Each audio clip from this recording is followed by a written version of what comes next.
right, good afternoon. We are here on March the 28th, Ninth. the 29th of the 2025. Out here on a beautiful March day, partly cloudy sky. And we are starting, really I was going to say we're starting our fig adventure, but the truth is I started this fig adventure many years ago. But I have been stumbling along, unable to get, I've planted so many different kind of trees, I just have not understood what figs need.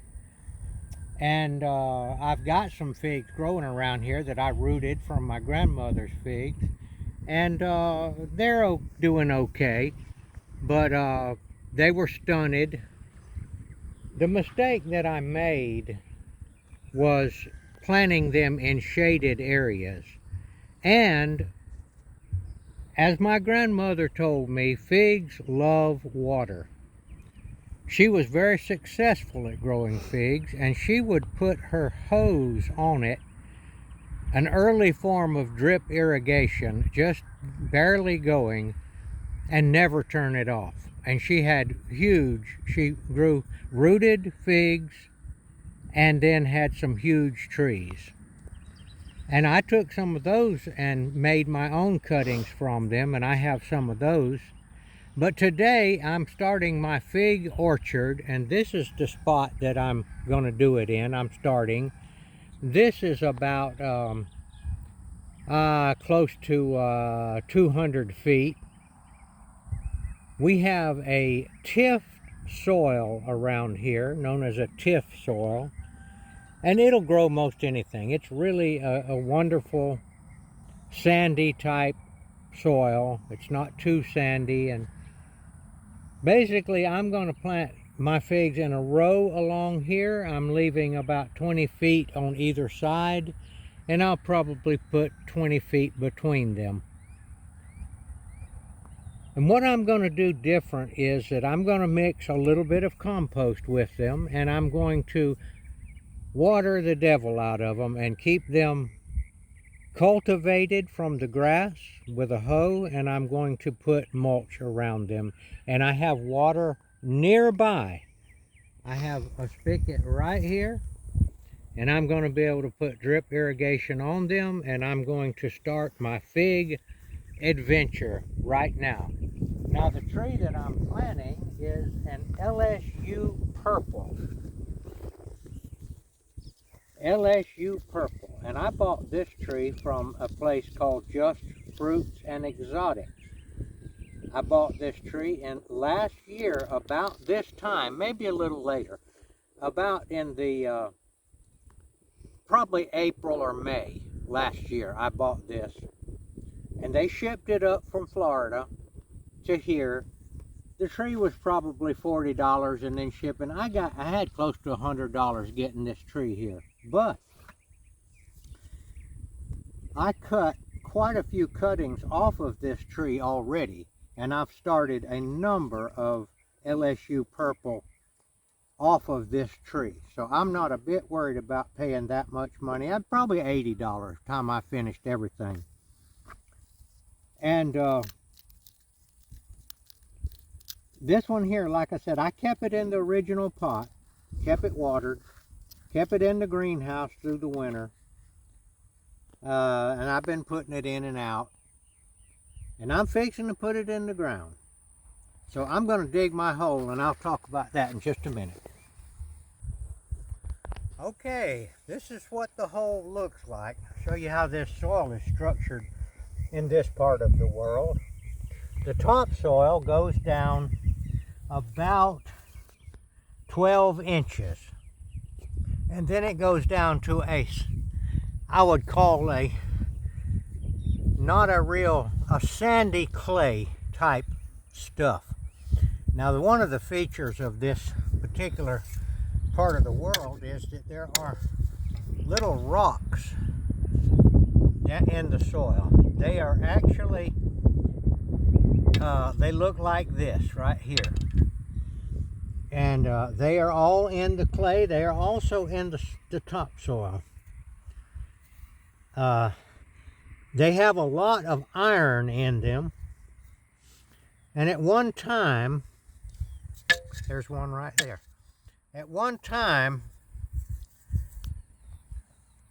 when people first came and checked out the geology of this area, they noted that there was enough iron in these rocks that if they had to, they could mine these rocks and make iron ore out of them. But there's so many other places with higher quality iron that it was never developed into an industry. But it could be. And so basically, I have dug down about 12 inches to the clay and another 8 or 9 inches. And this is the hole that I'm going to plant this thing in. And I am bound and determined that I'm going to succeed this year. I have rooted at least 50 good rootings of different fig trees. And I pretty much concentrated, these rocks are all down in here. See all these rocks right here, these little rocks? They're kind of rusty looking colored little rocks. And that's the soil that I'm going to kind of chop up the bottom just a little bit more.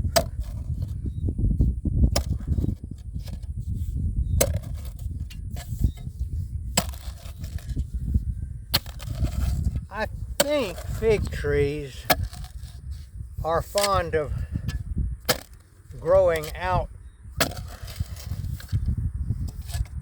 like this, not straight deep down. Pine trees like to grow down deep. There's another one of those little rocks.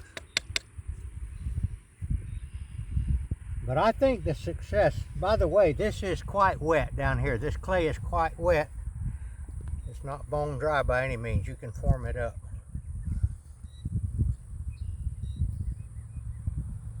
Now let me see what we got here. Let me just try this out. All right. I've never unpotted this since I bought it. Don't know what kind of shape the root ball is in, but I did keep it in the pot and took good care of it. Okay, we're going to pause for just a second. Okay, so I've got a bucket of composted pine bark that I got from a wood yard around here that strips the bark off of the pine trees mechanically, and they have these huge amounts of pine bark that they'll let you get if you can figure out how to get it to your house. And so I got some of it probably 5 or 6 years ago, maybe a little more, and I'm mixing the dirt with that pine bark. And I also mixed it half pine bark, mulched pine bark, and half ProMix BX potting soil. And I'm just mixing this with my native soil. I think it might help the tree. I don't know if it will or not, but I don't see how it can hurt it. And I think that the ants may have found me. That's one of the things that we do have problem with around here is fire ants. And I'm just mixing that together. The fire ants are an import apparently from South America, and they make fire ant mounds. All right, the moment of truth. What is this going to look like when I pull it out of the pot? And I can see that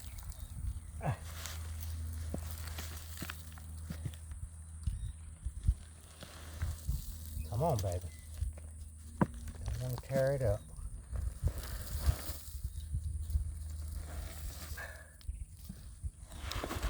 All right, there's what the roots look like there.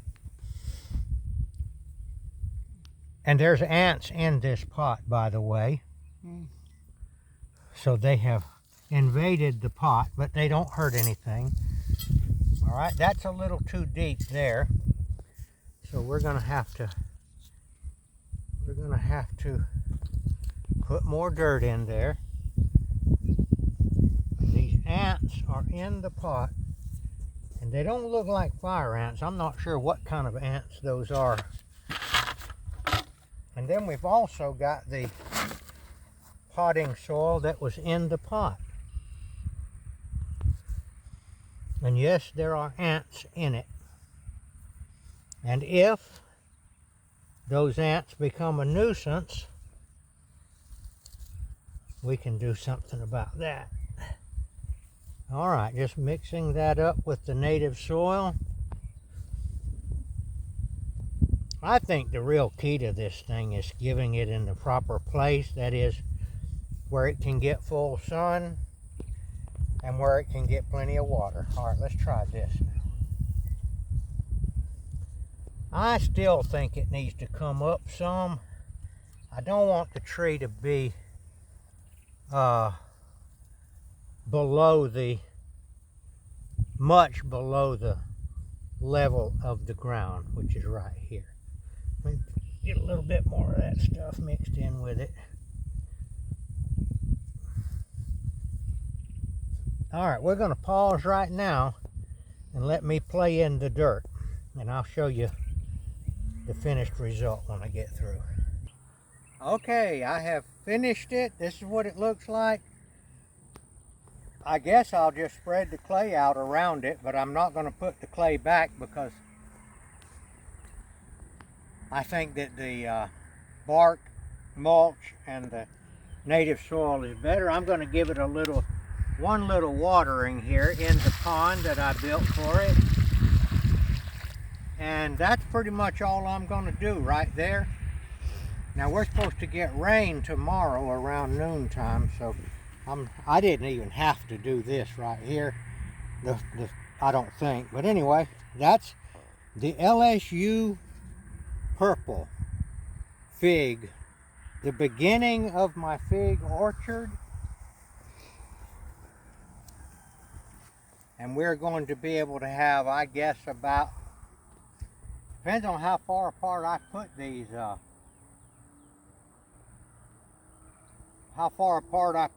trees. If I put them 20 feet apart, it means I'll probably have 5 or 6 of them in this row right here. And I've got other places I can put them, but I like the looks of this because I'm going to be able to run a drip irrigation hose right down through here. All right, I just wanted to show you what we were doing. This is a project that started, I guess, 20 years ago with the first fig trees that I rooted. Now I am going to pause, and I'm going to show you a couple of the other ones that I've already planted that are just now beginning to possibly get where they might make figs.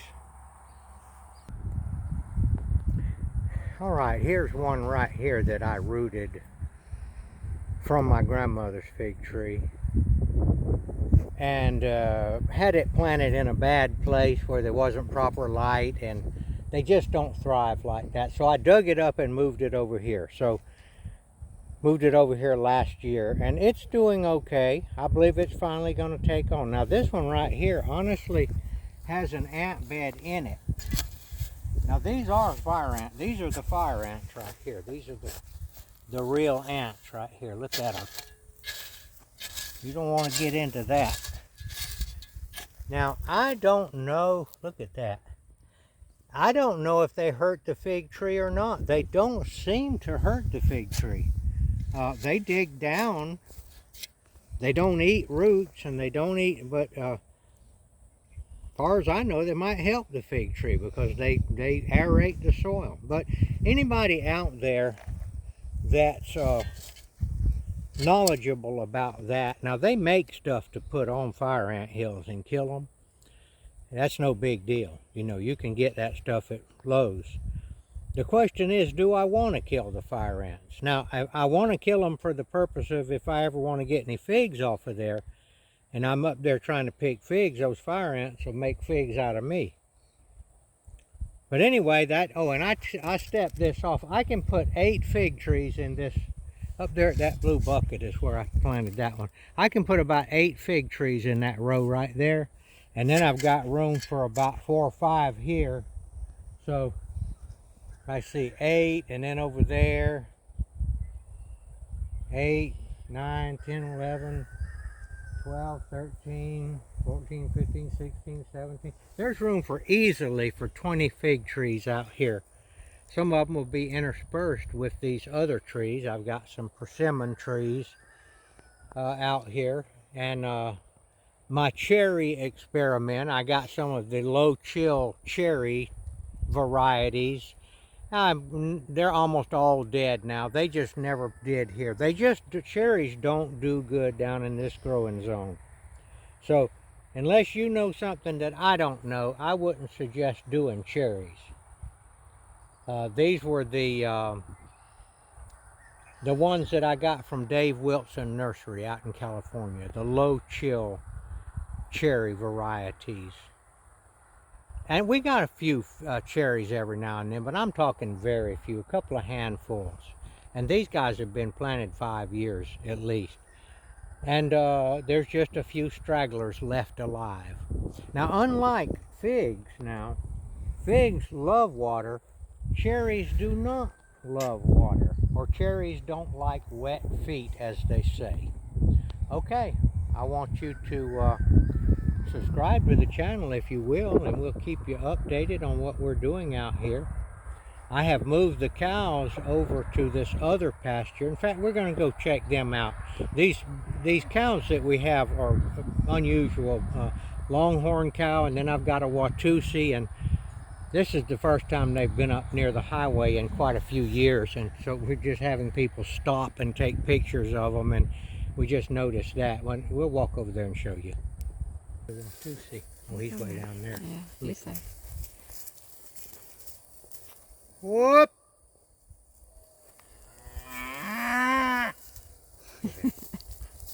I've been.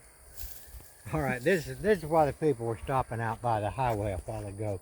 The donkeys are down there too. These guys here, this Longhorn bull, he definitely catches people's attention. And the Watusi bull is coming up here, and he's even got more massive horns. I hear you. I hear you. Yeah. Yeah. And this is Tiger.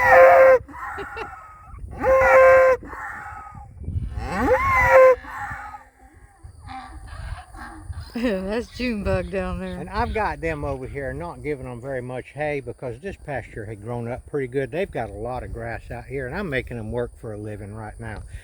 I don't know if y'all have looked at Tiger, the miracle bull, the one that got stuck for 21 days under a building that was knocked down in the hurricane with no food and no water.